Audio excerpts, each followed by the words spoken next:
Dictation 100 शब्द प्रति minute start होगा 5 सेकंड बाद।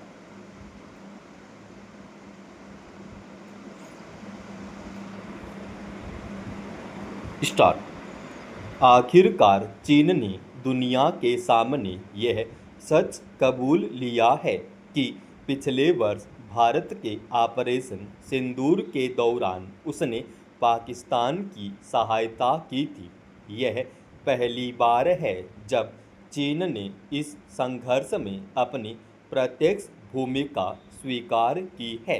हालांकि भारत ने संघर्ष विराम के बाद विश्वास के साथ यह दावा किया था और अंतर्राष्ट्रीय स्तर पर भी इस तरह के खुलासे हुए थे, लेकिन चीन ने अब तक इन्हें खारिज कर दिया था।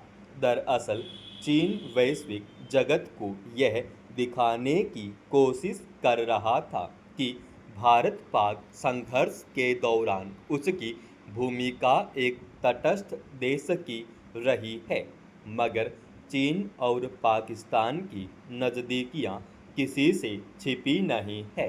अब चीन की इस स्वीकारोक्ति से यह स्पष्ट है कि आने वाले समय में भारत को सुरक्षा के मोर्चे पर एक साथ कई चुनौतियों का सामना करना पड़ सकता है और इसी लिहाज से अपनी रक्षा नीतियां, कूटनीति और रणनीति तैयार करनी होंगी। पिछले कुछ समय से ऊपरी तौर पर चीन का रुख भले ही भारत को लेकर आक्रामक न रहा हो, लेकिन वैश्विक स्तर पर उसकी छवि एक ऐसे देश की है जिस पर पूरी तरह भरोसा नहीं किया जा सकता। गौरतलब है कि पिछले वर्ष 22 अप्रैल को जम्मू कश्मीर के पहलगाम में हुए आतंकी हमले के बाद भारत और पाकिस्तान के बीच तनाव बढ़ गया था। इसके जवाब में भारत ने ऑपरेशन सिंदूर चलाकर सीमा पार आतंकियों के कई ठिकानों पर हमला किया था।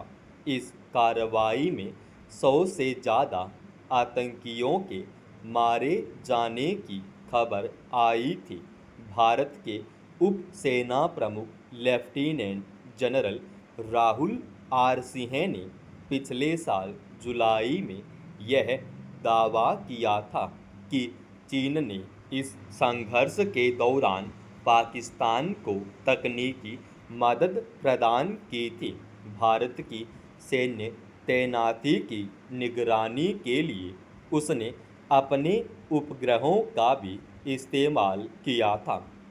तब चीन ने इस दावे को खारिज कर दिया था, मगर बीते गुरुवार को चीन के विमानन उद्योग निगम के चेंगदू वायुयान डिज़ाइन एवं अनुसंधान संस्थान के एक वरिष्ठ इंजीनियर ने मीडिया से एक साक्षात्कार में माना कि ऑपरेशन सिंदूर के दौरान पाकिस्तान को प्रौद्योगिकी मदद प्रदान की गई थी। दरअसल पाकिस्तान की वायु सेना के पास चीन निर्मित J-10CE लड़ाकू विमानों का बेड़ा है, जिनका उत्पादन चीन के विमानन उद्योग निगम की एक सहायक कंपनी द्वारा किया जाता है। खबरों के मुताबिक चीन ने भारत पाक संघर्ष को अपने लड़ाकू विमानों की क्षमता को परखने की एक प्रयोगशाला की तरह लिया और पाकिस्तान को तकनीकी मदद मुहैया कराई। साफ है कि चीन और पाकिस्तान का रक्षा सहयोग अब केवल हथियारों की आपूर्ति तक सीमित नहीं रह गया है। पाकिस्तान के जरिए चीन अपने आधुनिक हथियारों और निगरानी प्रणालियों का वास्तविक युद्ध स्थितियों में परीक्षण कर रहा है। चीन की यह स्वीकारोक्ति ऐसे समय में सामने आई है जब वह पाकिस्तान को अपना J-35 बम वर्षक विमान बेचने की योजना बना रहा है।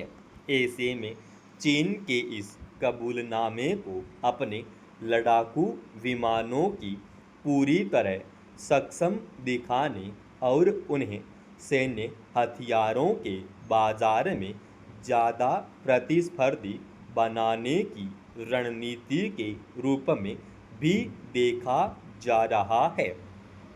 बहरहाल चीन की चालबाजी से यह साफ है कि भारत को भविष्य में संघर्ष की स्थिति में और अधिक सतर्क रहना होगा। साथ ही भारत को चीन के नापाक इरादों को कूटनीति के जरिए अंतर्राष्ट्रीय स्तर पर प्रमुखता से उठाना चाहिए।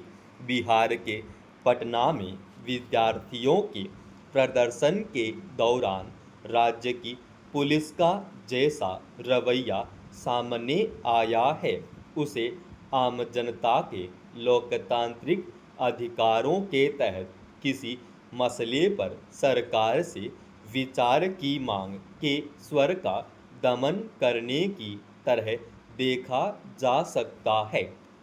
सवाल है कि अगर नागरिकों के सामने अपनी किसी मांग के लिए आंदोलन या प्रदर्शन करने के अलावा कोई विकल्प नहीं रह जाता है, तो संवाद के जरिए उनकी समस्या का समाधान करने या कोई रास्ता निकालने की कोशिश की जाएगी या उन्हें चुप कराने के लिए सीधे लाठी डंडे का सहारा लिया जाएगा। हैरानी की बात है कि शिक्षक भर्ती से संबंधित प्रक्रिया में लगातार देरी और टालमटोल से परेशान विद्यार्थियों ने जब पटना में विरोध प्रदर्शन करने की कोशिश की तो उनकी मांगों पर विचार करने के बजाय उन पर लाठीचार्ज किया गया और महिलाओं को भी नहीं बख्शा गया।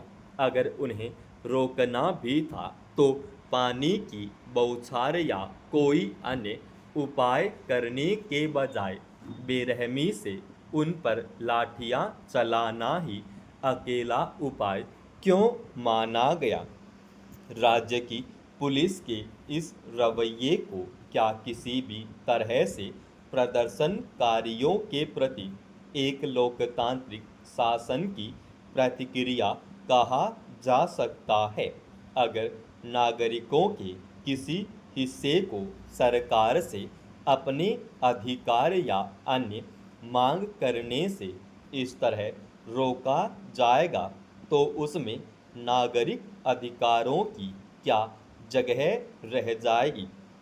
आखिर क्या वजह है कि विद्यार्थियों के सामने शिक्षक भर्ती को लेकर गुमराह करने का आरोप लगाने की नौबत आई है?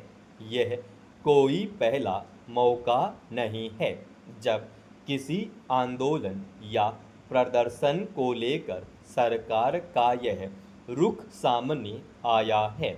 इससे पहले भी कई बार विद्यार्थियों और अन्य नागरिक समूहों ने अलग अलग मुद्दे पर प्रदर्शन किया है, लेकिन उनकी मांगों पर विचार या बातचीत करने के बजाय उन्हें चुप करने और भगाने के लिए लाठी चार्ज का सहारा लिया गया।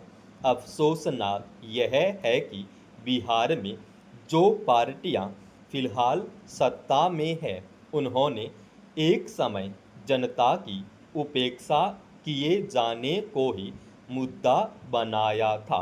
हकीकत यह है कि आंदोलनों या प्रदर्शन के प्रति राज्यों पिछले कुछ वर्षों से राज्य सरकार का जो रवैया है, उसे लोकतंत्र और नागरिक अधिकारों के लिए जगह सिमट रही है। समाप्त। दोस्तों, रोजाना ऐसे ही एडवांस डिक्टेशन के लिए चैनल को आप अभी सब्सक्राइब कीजिएगा और आज के इस डिक्टेशन का पीडीएफ फाइल हमने हमारे Telegram channel study with HP Swami पर डाल दिया है, जिसका लिंक इसी वीडियो के डिस्क्रिप्शन में डाल रखा है।